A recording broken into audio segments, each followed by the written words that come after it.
Hello everyone, welcome back to Coracle's YouTube channel. As you all know, in last video we discussed regarding what challenges one might face while coming to Germany.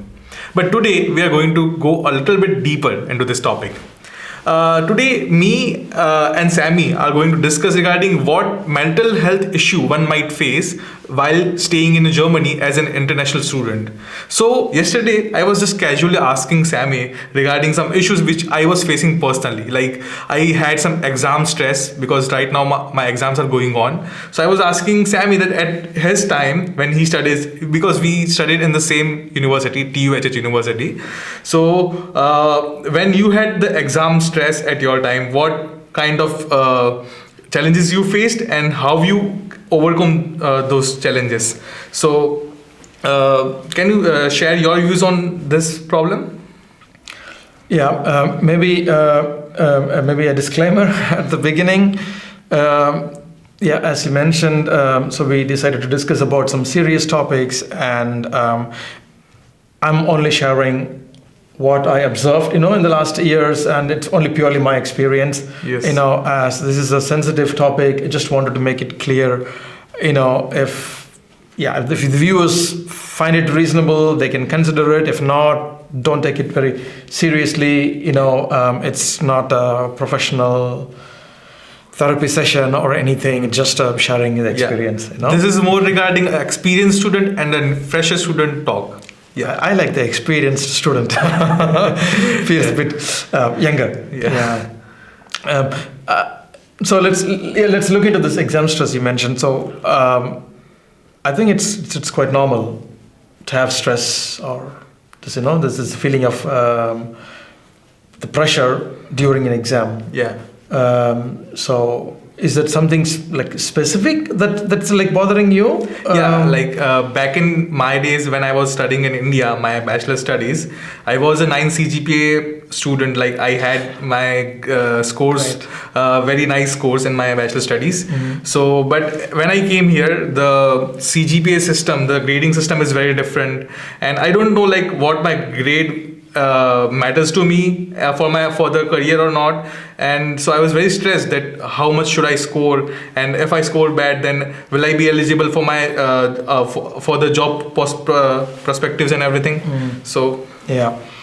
So we are coming from this the culture of rating by grading. Yes. Right. So yeah, it's normal even from our school days. When we from in India, we have the rank system, I guess. Rank 1, 2, 3, 4 Yeah. goes till 20, 30, and in the university as well. The competitive exams to get into a good university. yes.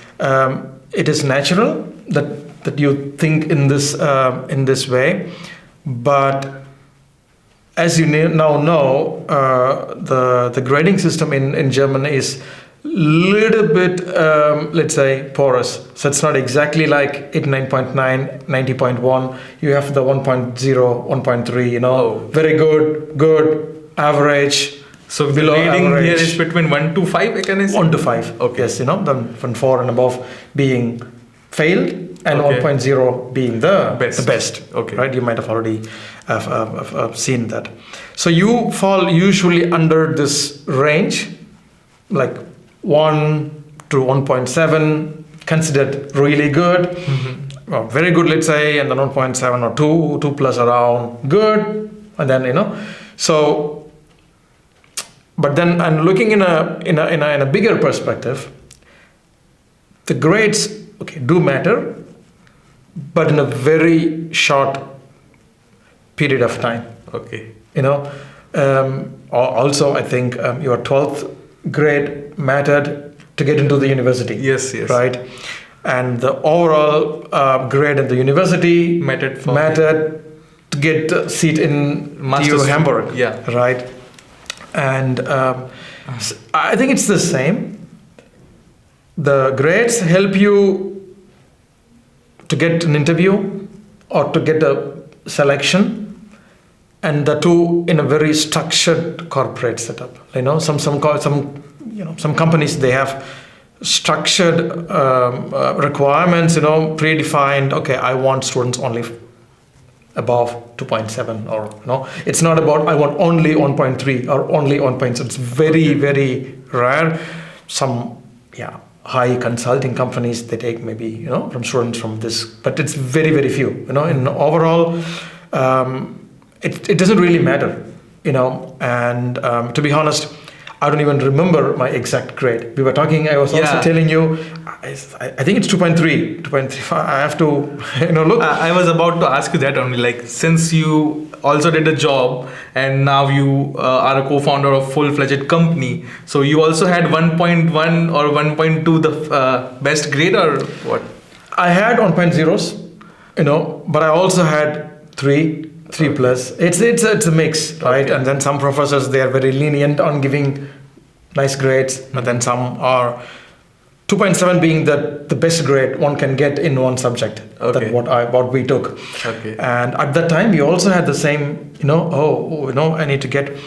But looking at the employer perspective, if you have a decent grade, that's good enough to invite you for.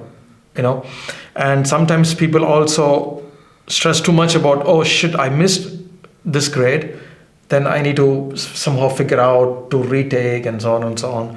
I remember during my time, one guy got 2.7 or 3, maybe, I don't remember exactly, and he went to the professor and then said, you know what, can you please fail me, because I wanted to retake and then get good grade. Oh my god.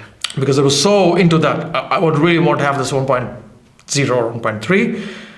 Long story short, after a couple of failed attempts, I think he ended up with 3.7. Oh my god, the worst than the...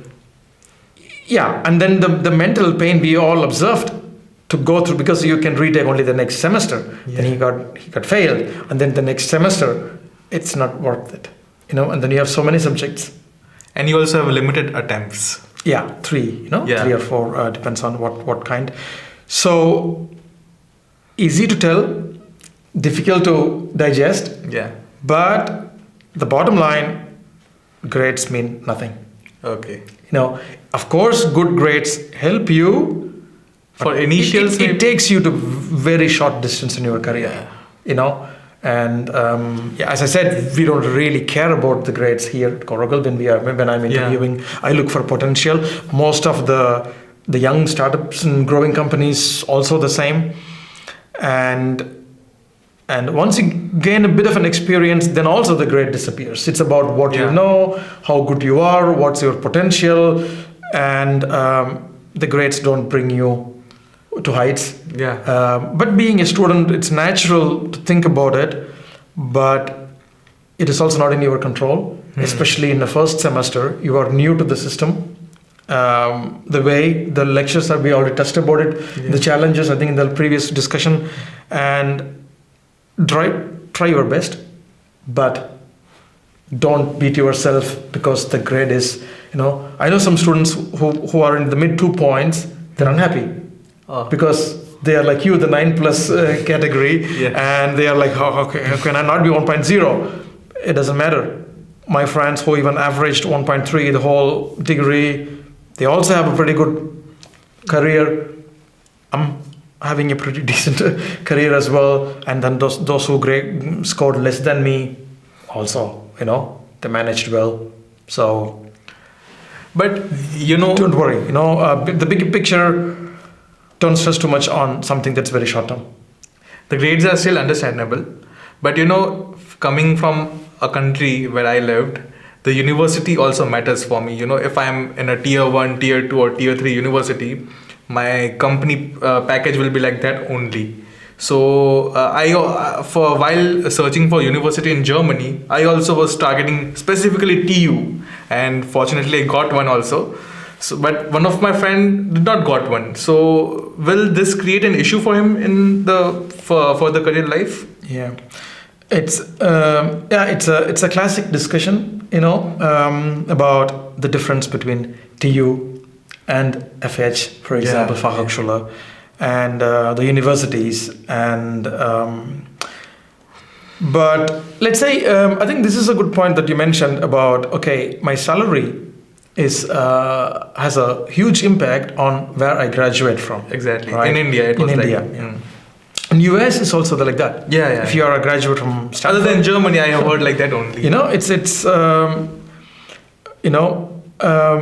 Here, from what I have observing, the universities also does not really matter. Of course, there are universities that are familiar across regions. Let's say if you are a graduate of TU Munich, RWTH Aachen, TU Hamburg, these are like known universities. You call TU 9, for example, some companies even don't know that there are like the TU 9s. Okay. The TU Hamburg, for example, it's well established in Hamburg region, northern Germany. They know, oh, you say you're from TU Hamburg. Oh, cool. The eyebrows goes up, right? But if you are, I don't know, in Frankfurt or Dresden, you say TU Hamburg, okay. But if you say TU Dresden, wow, cool, because the TU Dresden has a pretty good image and presence in this region. Yeah. Right. So, coming back to your the question about job prospects and so on. Maybe I'm just mentioning, not going into the detail. The fundamental difference between TU and Volksschule is actually FH is more preparing you for the job market. Like more practical side. It's more practical. The tools and softwares. People are learning it more like up to date. And the TU is actually more research oriented. Okay. So if you are, but it's not like dragging you for not getting a job. If you are going into PhD, you are well prepared as a TU student. I also studied right here than an FH, because these are preparing you for two different purposes. Okay. But when you are in the market, you and your friend who is in an FH, as far as I know, companies don't really differentiate. Non-university, of course, it has its edge. Maybe a university that doesn't really, not established or small, it's unfamiliar, then you might lose this edge, but that's not the deciding factor. Like, first round, we are going to go get the students' invitations only from the TU Hamburg or from TU Munich and so on. Yeah. It's not like that. Okay. So, which means being a graduate of, let's say, a top TU doesn't guarantee you a job. Okay. Also, in the same sense, a graduate of a lesser known, small, relatively in a university that's in a remote place is not also telling you that you are not going to get a job or you are going to get a difficulty. Okay, that is the bottom line. Along this line, it is also not having any impact on your salary. Okay. To you, non to you, the government has defined some limits. I'm not even sure if it is invalid now, because in my time, when we were applying for visa, for job, the first visa, there was this definition from the government that said, if you are a graduate of a TU university, it's not even TU, if you're a university student, you need to be paid this much.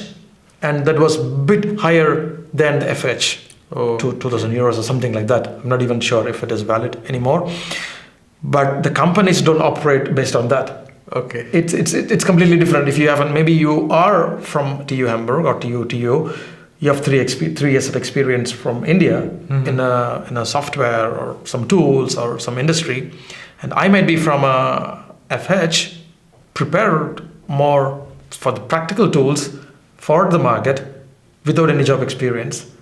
Then naturally your profile looks attractive for the company. Yeah. So the bottom line is always the demand and the supply. The supply basically is what is the companies. It's basically what is the demand, what is that I need as a company, then who will be the best fit for that. Okay. So the rest of the grades and the name of the university, all these things slowly fades away.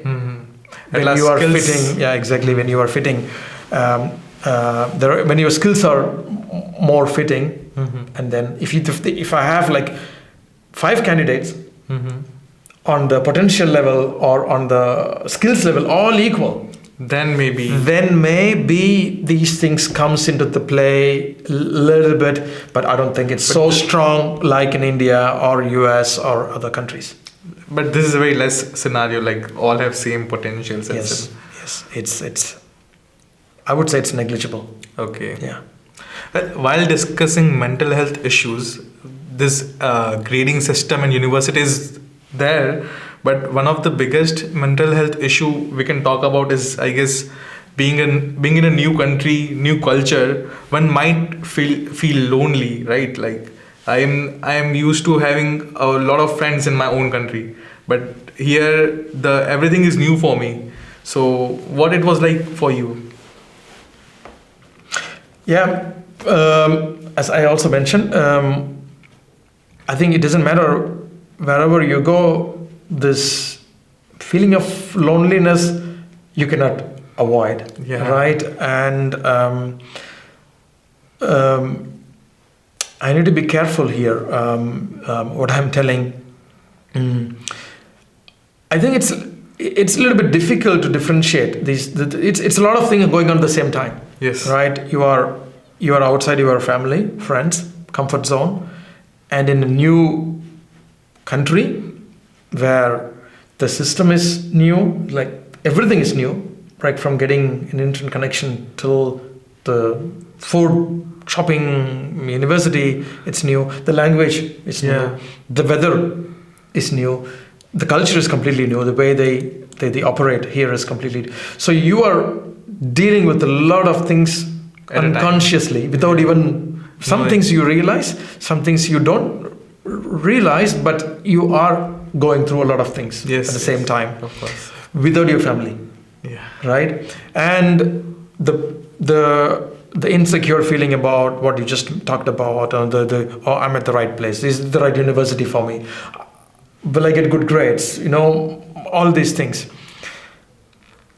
I think we all have this feeling of difficult phase, and if we say feeling lonely, which is also coming up multiple times. For example, if you're on a vacay, and you might have the other students who are more openly engaging in conversations, and then you might also end up having someone who is not really engaging, they're not comfortable mingling with different cultures. It doesn't matter, Germans, non-Germans, different countries, right? So I had like a student from a different country.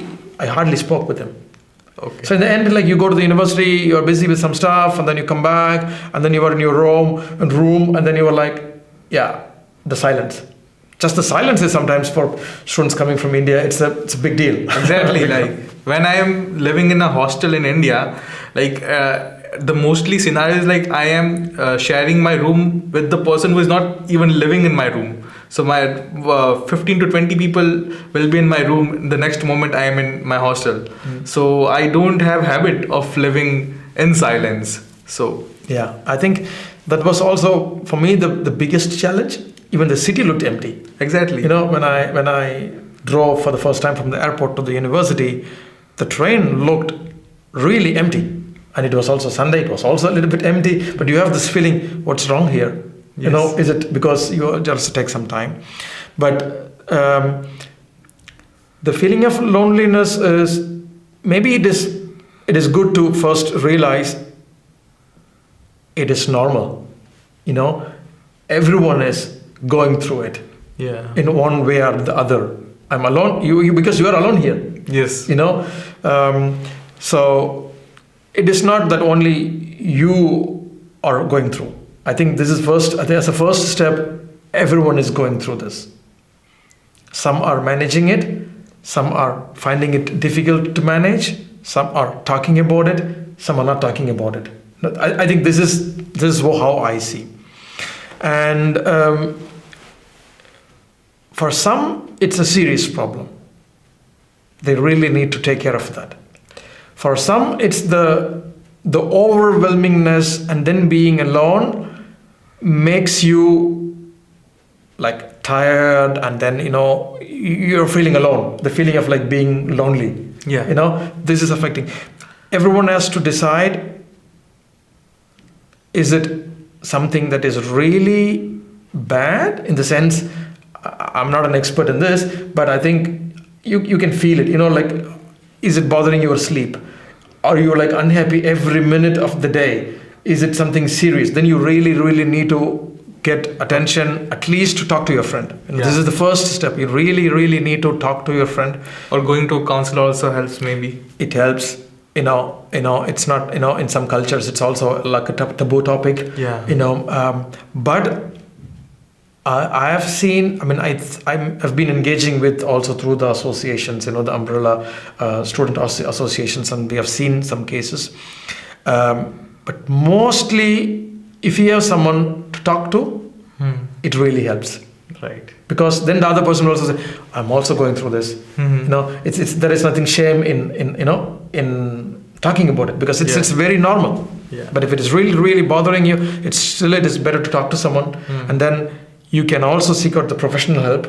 And the insurance companies, they will also even help you to find the right doctor. It's all very confidential. And there are mechanisms in place. You don't need to pay for that, and you really need to seek out help. Otherwise, it's just like it's a slippery slope. It makes things more worse for you. Yes. And then it's not easy, but the normal challenges, we will all come out of it. Yeah. As time passes. That's the only way. Time, and then you get used to the system, you get used to the weather a little bit, and then you know how the lectures works. Then you realize, okay, things are happening. You will see the senior, he's getting a job. And then you get the confidence, and then you get used to the system. Then you get a new friend circle, and then you're also shaping yourself into the new personality that also helps you. You will cook on your own. Everything is happening. So it's like very normal to have this feeling of overwhelmingness. Sometimes you define as loneliness. Sometimes you define this as a homesickness. Yeah. Sometimes you feel like, what the hell I'm doing here? It's a bad decision. Push through. I think everyone will be coming out. But if you feel like it's not really, it's like abnormal level, I think you please do seek out, talk to someone, get an appointment with your doctor if it is needed. Then it should be fine. I am a positive kind of person. I try to see positive aspect of every problem. So my way of dealing this loneliness, or if I'm alone, I try to direct this left out energy into something productive, which also boosts up my profile, and which will help me in my career also, like as an extracurricular activity. So is this a good way to tackle this problem, or what? Yeah, I mean, if you can do that, that's the best way, right? So I'm in my current phase of my life, I'm looking for lonely time. Right. I'm married with 2 kids. We have, the day goes pretty busy, as you see. Yes. So I'm looking for this time now. I'm finding it hard to get. But then this is what also, you don't have all these, the commitments that you need to take care. So here on your own, if you can do that, that's the best opportunity also for you. If you can do that, that's go out, find something that interests you. Yes. It could be just going out, exploring some things, or join a language course, sports, go for a walk, and but then just understand you need to go through this. Yeah. Only then you will find it. A lot of things are easier said than done. It's like swimming, jump in, move the hands, the legs, you will swim. Yes. Easy. Sure. You jump in, you feel like, oh, I'm drowning. You will feel like, right? Because you are also drowning. You just need to repeat it, deal with it, and then and everyone has their low points. Yeah. And I had very bad timing at the beginning, because I lost my father before I came here. My mother was living alone. I was the only son, and it was, and on top of all these things, some might have the personal challenges like this. Yes. And then you were like, I have to survive. I have to do something. And then I also sent all the money back. We didn't have the blocked account in those days. It was too much. It felt too much. But then we had friends supporting each other, and you need to figure out a support mechanism, and then you will manage. I'm At sure last we can say managing. we can get through it. Yeah, Yeah. But with this problems, I'm about to complete my first semester, and I do have pressure to find a good job, because as per visa rules, for extension of our visa after my visa is expired, we need to show almost the second year of blocked account, and this will create. And right now, if I don't have any job, if I end up using my whole blocked account, then I would be rejected from visa extension, I guess. So I also have sometimes I feel this is a big mental health issue, a stress issue, for I guess a money related issue one might face, right? Yeah, money always a problem. Everywhere. Jokes aside, yeah, you are right. We see this I think every student. It's a valid concern. What do I have to do? Some students, they understood from the beginning that each year you need to have this Blocked account. 10,000, 11,000 euros. Yeah. If it is in a blocked account or not, that's a different story. Yes. But the government expects every student To have some. to have this money, this much of money at least, to cover the living expenses. Based on this, they're getting visa. Exception, sometimes you get 2 years of visa, sometimes, they just see half of it, they give it. Let's not talk about that. And the concern is valid, but you should not think too much about it. But I also observe some students, when I go for the orientation, at the universities, they say, I need to get a part-time job right away because I need to start earning it. Yes. Otherwise, I will not be able to, survive in the future. Yes. It's good, but it's not that complicated in my view, and you also need to set your priorities right. Yeah. Right. You need to work, figure out a job to earn and to survive. For the first year, you have your blocked account, right? 930, 40 euros, whatever. And it depends on where you live. You will be, if you are living under your means, let's say, you can end up saving still 100 plus 200. euros. Depends on maybe in Munich, maybe it's not possible because of the rent. Is it reasonable to say 100, 150 euros? You can still save, keep the aside, right? And I encourage students not to rush into getting into a job in the first semester.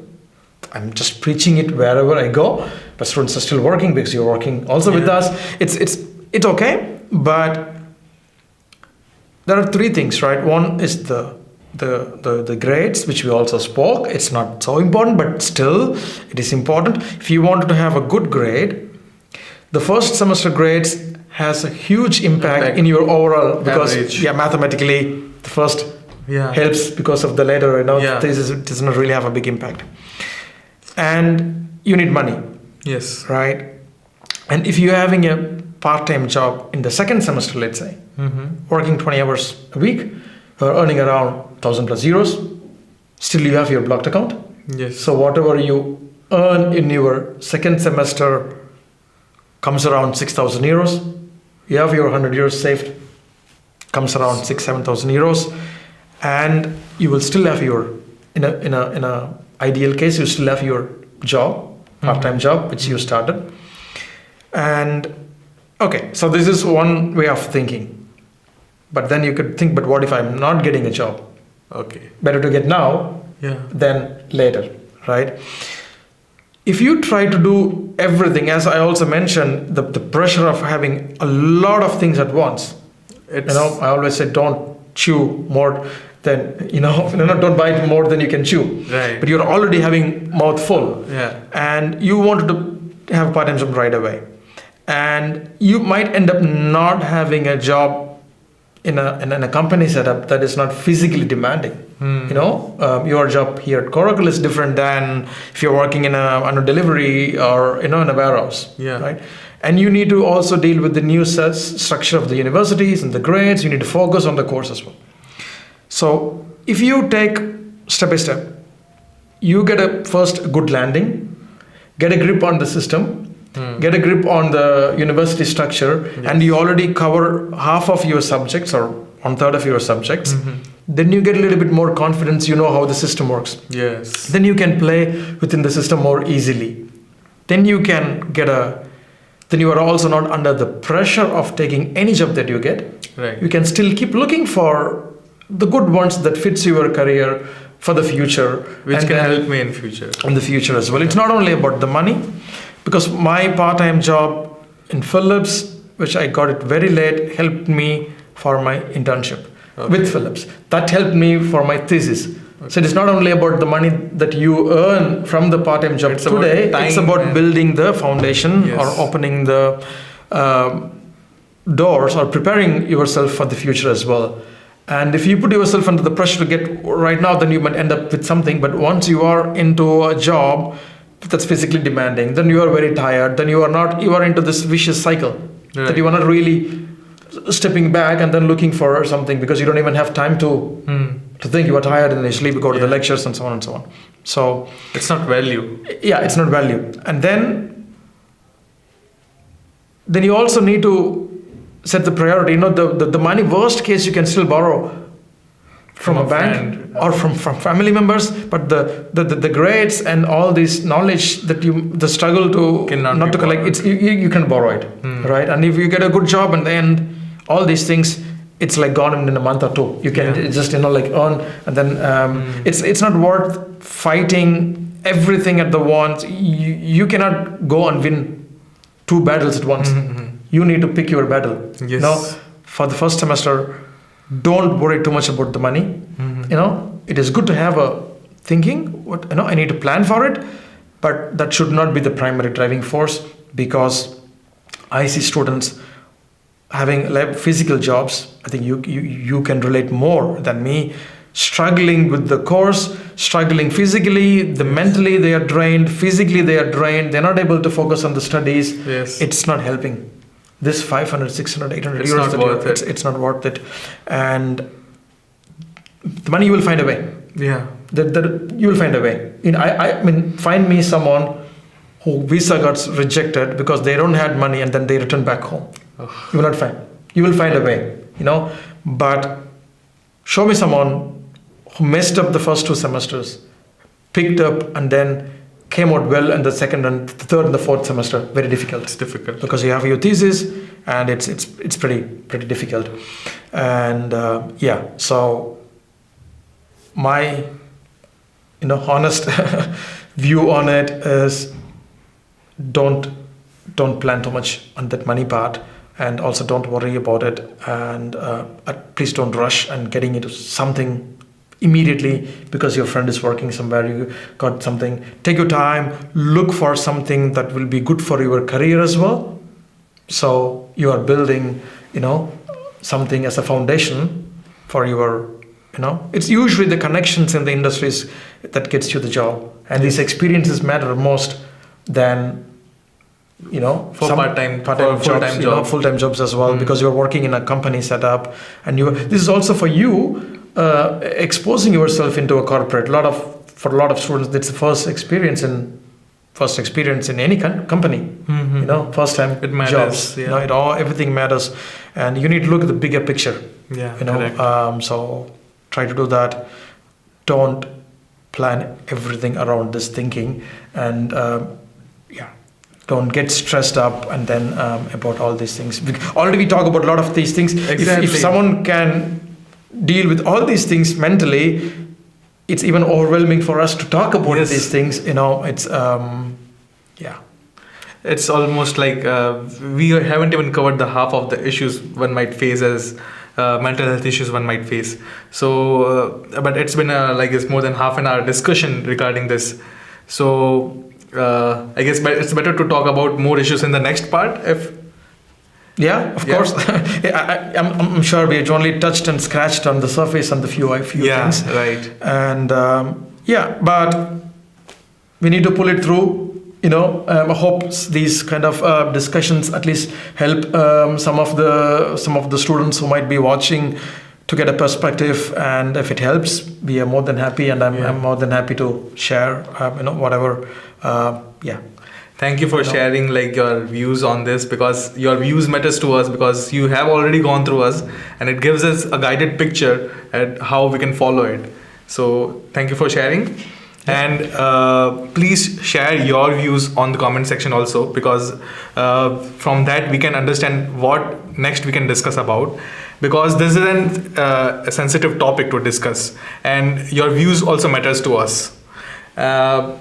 All right, then we'll see you in the next video discussing more about these mental health issues. Thank you for coming. Glad to be here, and yeah, all the best, and yeah, see you in the next video. Bye bye. Bye bye.